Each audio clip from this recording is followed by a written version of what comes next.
Hello friends, आप देख रहे हैं हमारा यूट्यूब चैनल कॉलेज एजुकेशन।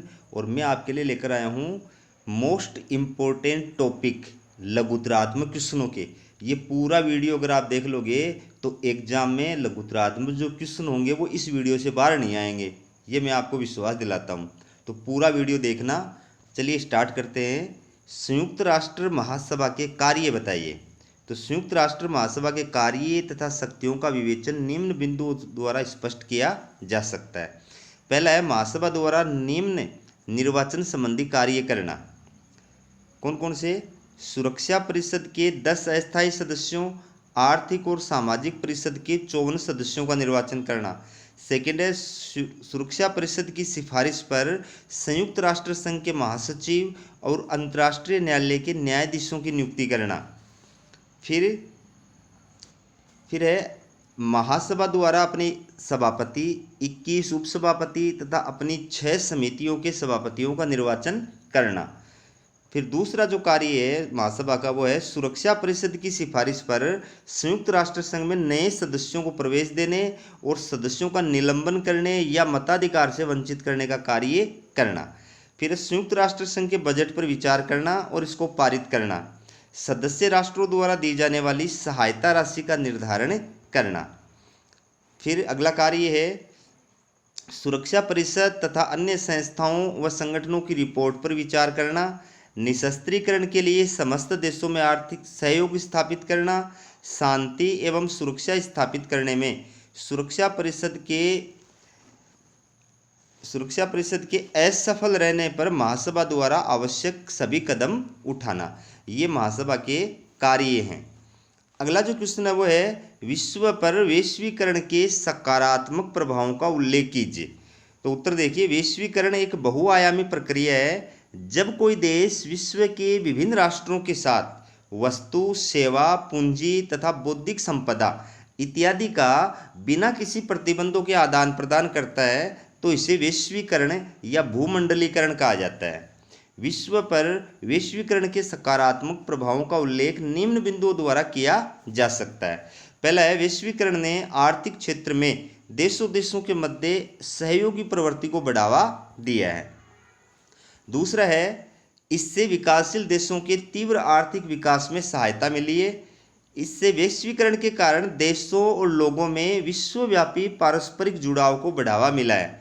इसके कारण पूंजी की गतिशीलता, प्रत्यक्ष पूंजी निवेश बढ़ा है तथा विकासशील देशों की अंतर्राष्ट्रीय मुद्रा कोष और विश्व बैंक जैसी संस्थाओं पर निर्भरता कम हुई है। अगला जो है, वैश्वीकरण की प्रक्रिया द्वारा विकासशील देशों को उन्नत तकनीक का लाभ मिला है। वैश्वीकरण ने विश्वव्यापी सूचना क्रांति को जन्म दिया है। इससे सामाजिक गतिशीलता को बढ़ावा मिला है। वैश्वीकरण के कारण रोजगार की गतिशीलता में भारी वृद्धि हुई है। और लास्ट है, वैश्वीकरण ने विश्व मंच पर पर्यावरणीय मुद्दों, महिला आंदोलनों, मानवाधिकारों आदि के बारे में जागरूकता पैदा की है। अगला जो क्वेश्चन है वो देखिए, मार्शल योजना क्या है। देखिए, अमेरिकी विदेश सचिव मार्शल ने 23 अप्रैल 1947 को इस बात पर बल दिया कि यदि इस समय तत्काल पश्चिमी यूरोपीय देशों को आर्थिक सहायता प्रदान करें, इनका पुनरुद्धार नहीं किया गया तो ये देश साम्यवादी प्रभाव में चले जाएंगे।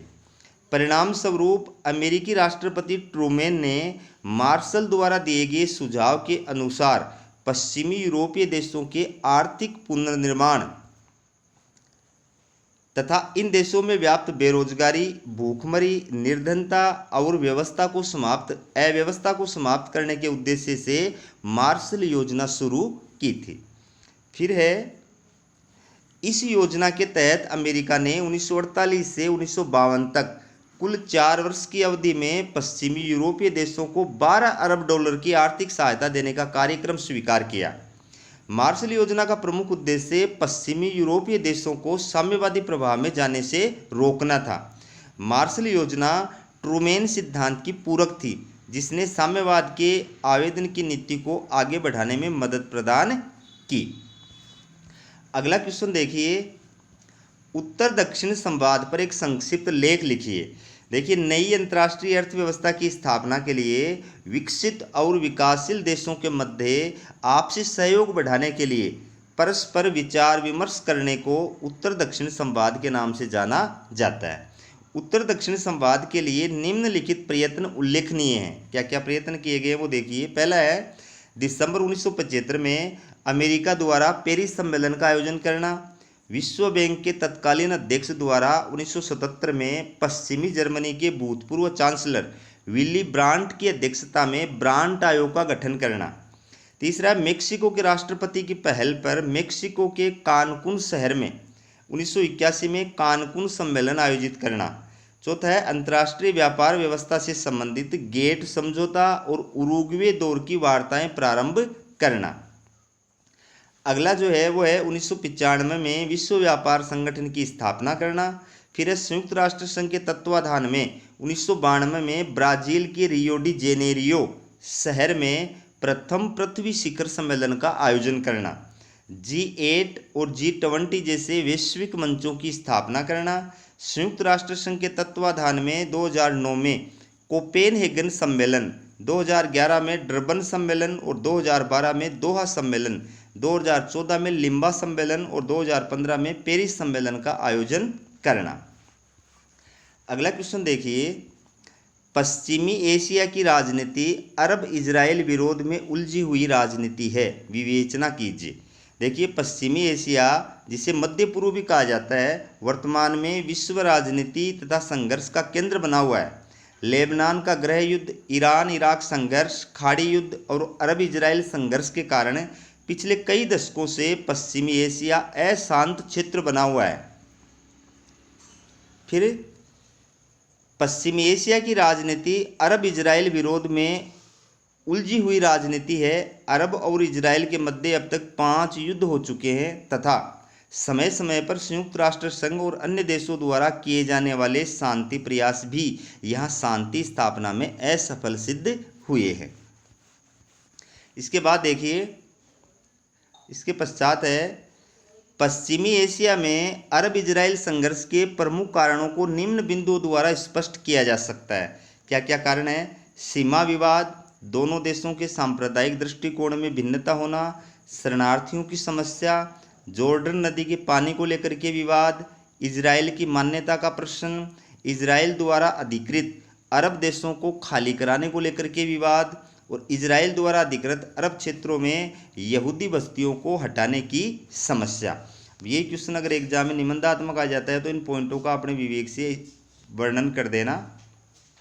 अगला क्वेश्चन देखिए, सोवियत संघ के विघटन के कारण बताइए।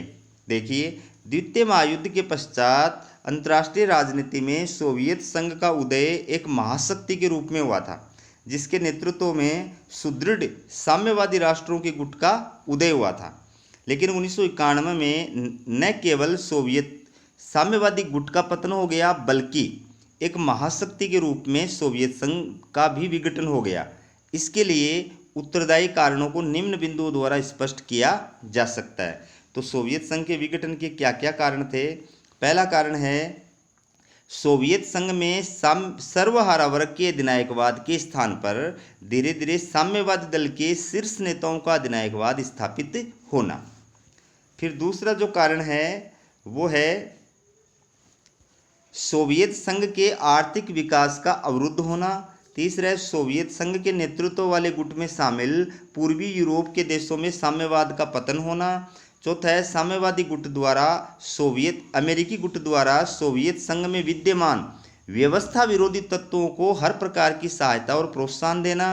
सोवियत संघ के राष्ट्रपति मिखाइल गोर्बाचोव द्वारा पेरेस्ट्रोइका यानी पुनर्निर्माण और ग्लास्नोस्त यानी खुलेपन की नीतियों को अपनाना।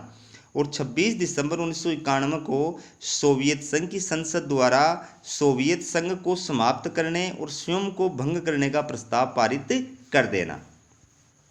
अगला क्वेश्चन देखिए, दक्षिण दक्षिण सहयोग के विभिन्न मंचों के बारे में उल्लेख कीजिए। तो दक्षिण दक्षिण सहयोग से तात्पर्य है विकासशील देशों के मध्य आर्थिक सहयोग और नई अंतर्राष्ट्रीय आर्थिक व्यवस्था की स्थापना के लिए विचार विमर्श और आपसी सहयोग को बढ़ावा देना। दक्षिण दक्षिण सहयोग को बढ़ावा देने के लिए निम्न मंच कार्यरत है।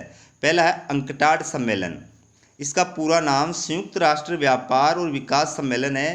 पहला अंकटाड सम्मेलन 1964 में जिनेवा में हुआ था। फिर दूसरा देखिए, दूसरा है G77। यह विकासशील देशों का एक संगठन है जिसकी स्थापना 1964 में जिनेवा सम्मेलन में हुई थी। इसकी वर्तमान सदस्य संख्या 132 है। तीसरा मंच है G15। ये तीसरी दुनिया के 15 विकासशील देशों का संगठन है जिसकी स्थापना दक्षिण दक्षिण सहयोग के लिए 1989 में बेलग्रेद में हुई थी।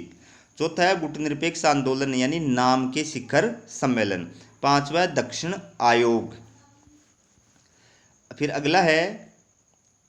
अगला देखिए आसियान, फिर सार्क, फिर हिमतक्सेस, बंगतक्सेस, इब्सा, ब्रिक्स, मुक्त व्यापार समझौते, साप्टा, आफ्टा और आफ्टा। ठीक है, ये सब के बारे में मैंने वीडियो बना रखे हैं। आप देखोगे मेरे छोटे वाले प्रश्न तो उनमें सबके उत्तर लिखे हुए हैं। फिर है तेल कूटनीति से आप क्या समझते हैं, इसके प्रभावों की चर्चा कीजिए। तो 1973 में अरब इजराइल युद्ध के समय पश्चिमी एशिया के तेल उत्पादक देशों कुवैत, सऊदी अरब, बहरीन, कतर, अबू धाबी आदि ने इजराइल का समर्थन कर रहे अमेरिका तथा दूसरे यूरोपियन देशों के विरुद्ध आर्थिक प्रतिबंध लगाने का फैसला कर उन्हें तेल निर्यात करना बंद कर दिया। इससे एक अभूतपूर्व अंतर्राष्ट्रीय संकट उत्पन्न हो गया जिसे ऊर्जा संकट या तेल संकट कहा जाता है। फिर आगे देखिए, क्योंकि पश्चिमी एशिया के तेल उत्पादक देशों ने इजराइल और उसके समर्थक देशों पर दबाव डालने के लिए तेल को एक कूटनीतिक हथियार के रूप में प्रयुक्त किया था, इसलिए इसे तेल कूटनीति कहा जाता है। तेल कूटनीति का अंतर्राष्ट्रीय राजनीति पर प्रभाव निम्न बिंदुओं द्वारा स्पष्ट किया जा सकता है। पहला है तेल निर्यातक देशों की अर्थव्यवस्था का लड़खड़ाना। फिर है अमेरिका सहित बड़े देशों की विदेश नीति पर प्रभाव पड़ना। फिर है विदेशी मुद्रा संस्थान में संकट उत्पन्न होना। मध्य पूर्व में निशस्त्रीकरण को बढ़ावा मिलना। विकासशील देशों पर विपरीत प्रभाव पड़ना। यही क्वेश्चन निबंधात्मक आ जाता है तो आपको वर्णन करना है। फिर अब बहुध्रुवीय व्यवस्था के बारे में बताइए। देखिए, जब अंतर्राष्ट्रीय राजनीति में शक्ति एवं सत्ता के 3 या अधिक केंद्र होते हैं तो ऐसी अंतर्राष्ट्रीय राजनीतिक व्यवस्था को बहुध्रुवीय व्यवस्था कहा जाता है। वर्तमान में चीन, रूस और अमेरिका तीनों देशों के संबंध अंतर्राष्ट्रीय राजनीति में एक त्रिकोण का रूप धारण करते जा रहे हैं जो 21वीं सदी में शक्ति संतुलन की व्यवस्था पर आधारित बहुध्रुवीय विश्व की परिकल्पना को साकार करेगा। फिर है अनेक विद्वानों का मत है कि अंतर्राष्ट्रीय राजनीति अब एक ध्रुवीय नहीं रह गई है, वरन विश्व में शक्ति के अनेक केंद्र प्रकट हो चुके हैं। एशिया में भारत, चीन और जापान नवीन शक्ति केंद्र हैं जो विश्व के शक्ति संतुलन को किसी भी और मोड़ने में सक्षम है। मध्य पूर्व में तेल उत्पादक देश, यूरोप में फ्रांस और जर्मनी शक्ति के केंद्र हैं जिनकी उपेक्षा करना एक बड़ी भूल होगी। अगला जो क्वेश्चन है वो देखिए, परमाणु अप्रसार की दिशा में किए गए प्रयास लिखिए। समकालीन अंतर्राष्ट्रीय राजनीति में परमाणु अप्रसार एक प्रमुख मुद्दा है। द्वितीय महायुद्ध के पूर्व भी यद्यपि निशस्त्रीकरण के प्रयासों के अंतर्गत परमाणु अप्रसार की दिशा में प्रयास हुए थे, लेकिन द्वितीय महायुद्ध के बाद संयुक्त राष्ट्र संघ द्वारा इस दिशा में सार्थक प्रयास किए गए हैं। कौन कौन से प्रयास किए गए हैं वो देखिए। वैश्विक स्तर पर संयुक्त राष्ट्र संघ द्वारा परमाणु अप्रसार की दिशा में किए गए प्रयासों को निम्न बिंदुओं द्वारा स्पष्ट किया जा सकता है। पहला है 1952 में संयुक्त राष्ट्र संघ द्वारा संयुक्त राष्ट्र निशस्त्रीकरण आयोग की स्थापना करना। फिर है परमाणु परीक्षणों तथा परमाणु हथियारों के प्रसार को रोकने के लिए परमाणु अप्रसार संधि यानी एनपीटी करना। फिर है विश्व भर में किए जाने वाले परमाणु परीक्षणों पर रोक लगाने के लिए व्यापक परमाणु परीक्षण निषेध संधि यानी सीटीबीटी करना और संयुक्त राष्ट्र हथियार व्यापार संधि लागू करना। अगला क्वेश्चन देखिए, भारत की विदेश नीति की वर्तमान नूतन प्रवृत्तियां बताइए। तो विदेश नीति एक गतिशील प्रक्रिया है और नेहरूवादी युग के बाद 2014 से भारत की विदेश नीति में महत्वपूर्ण बदलाव आए हैं। 2014 के लोकसभा चुनाव में भारी जीत के पश्चात भारतीय जनता पार्टी के नेतृत्व वाली एनडीए की सरकार वर्तमान में केंद्र में कार्यरत है, जिसके प्रधानमंत्री नरेंद्र मोदी हैं। मोदी काल में भारत की विदेश नीति की प्रवृत्तियों को निम्न बिंदुओं द्वारा स्पष्ट किया जा सकता है। तो इसमें पहला है सबसे पहले पड़ोस की नीति को अहमियत देना। फिर देखिए, फिर है अर्थनीति के जरिए कूटनीति, विदेश नीति को यथार्थवादी तथा राष्ट्रीय हित केंद्रित बनाना, एक्ट ईस्ट नीति को बढ़ावा, विदेश यात्राओं के जरिए कूटनीति, प्रवासी भारतीयों को भारत से जोड़ने की नीति, आतंकवाद के विरुद्ध वैश्विक प्रयास की नीति, भारत को एक महाशक्ति बनाने की नीति। यही क्वेश्चन अगर निबंधात्मक आ जाता है तो आपको इन पॉइंटों का वर्णन करना है। अगला क्वेश्चन देखिए, भारत की विदेश नीति के निर्धारक तत्वों का वर्णन कीजिए। दोस्तों सभी क्वेश्चन एक से एक बढ़कर के इम्पोर्टेंट हैं। तो देखिए, जबकि भारतीय विदेश नीति के जनक भारत के प्रथम प्रधानमंत्री तथा विदेश मंत्री पंडित जवाहरलाल नेहरू माने जाते हैं, जिन्होंने भारतीय विदेश नीति के बुनियादी सिद्धांतों का प्रतिपादन किया था, लेकिन भारत की भू राजनीतिक स्थिति और ऐतिहासिक अनुभव से भारत की विदेश नीति अनिवार्यतः प्रभावित रही है। फिर है, भारतीय विदेश नीति के निर्धारण में अनेक घटक और संस्थाओं की महत्वपूर्ण भूमिका दिखाई देती है, जिन्हें निम्न बिंदुओं द्वारा स्पष्ट किया जा सकता है। घरेलू बाध्यताएं, धर्म और समाज, आर्थिक विकास की चुनौती, भू राजनीति, भारतीय देशांतर, राष्ट्रीय दर्शन, भारत की तेल जरूरतें। अगर ये क्वेश्चन निबंधात्मक आ जाता है तो इन सभी पॉइंटों का अपने विवेक से वर्णन कर देना और निबंधात्मक आने के पूरे चांस है इस क्वेश्चन के। फिर है महत्वपूर्ण संस्थाएं, भारतीय विदेश नीति के निर्धारण में निम्न संस्थाओं की महत्वपूर्ण भूमिका है: संसद, विदेश मंत्रालय, मीडिया, थिंक टैंक, राष्ट्रीय सुरक्षा सलाहकार, सैनिक तत्व, राष्ट्रीय हित। सॉरी दोस्तों, आज तबीयत खराब है मेरी। देखिए, क्योटो प्रोटोकॉल के बारे में बताइए। ग्लोबल वार्मिंग जैसी पर्यावरणीय समस्या पर विचार करने के लिए दिसंबर 1997 में जापान के क्योटो शहर में संयुक्त राष्ट्र संघ के तत्वाधान में एक सम्मेलन बुलाया गया था। इस सम्मेलन में शामिल 160 से अधिक देशों द्वारा स्वीकार किए गए नियमाचार को ही क्योटो प्रोटोकॉल कहा जाता है। क्योटो प्रोटोकॉल एक अंतर्राष्ट्रीय समझौता है जिसमें औद्योगिक देशों के लिए ग्रीन हाउस गैसों के उत्सर्जन को कम करने के लक्ष्य निर्धारित किए गए हैं। फिर है, क्योटो प्रोटोकॉल अब तक का सबसे महत्वपूर्ण अंतर्राष्ट्रीय पर्यावरणीय समझौता माना जाता है। इस समझौते द्वारा विश्व के देशों को 2 श्रेणियों में विभक्त किया गया है: विकसित देशों को संयोजक 1 के देश और विकासशील देशों को संयोजक 2 के देश कहा गया है। समझौते में कहा गया कि ग्रीन हाउस गैसों के उत्सर्जन में संयोजक 1 के राष्ट्र यानी विकसित राष्ट्रों का सबसे ज़्यादा हिस्सा है, जबकि संयोजक 2 के राष्ट्रों यानी विकासशील देशों का प्रति व्यक्ति उत्सर्जन अपेक्षाकृत कम है। अगला क्वेश्चन देखिए, ब्रिक्स के बारे में संक्षिप्त टिप्पणी लिखिए। देखिए, ब्रिक्स दुनिया की 5 अग्रणी उभरती अर्थव्यवस्थाओं ब्राजील, रूस, भारत, चीन और दक्षिण अफ्रीका के समूह के लिए एक संक्षिप्त शब्द है। ये संगठन अंतर्राष्ट्रीय राजनीति में वैश्विक और क्षेत्रीय मुद्दों पर आपसी सहयोग के लिए स्थापित किया गया है। ब्रिक्स की चर्चा वर्ष 2001 में प्रसिद्ध अर्थशास्त्री जिम ओ'नील द्वारा ब्राजील, रूस और भारत और चीन की अर्थव्यवस्थाओं के विकास की संभावनाओं पर एक रिपोर्ट में की गई थी। फिर है, ब्रिक्स का पूर्व में नाम ब्रिक था।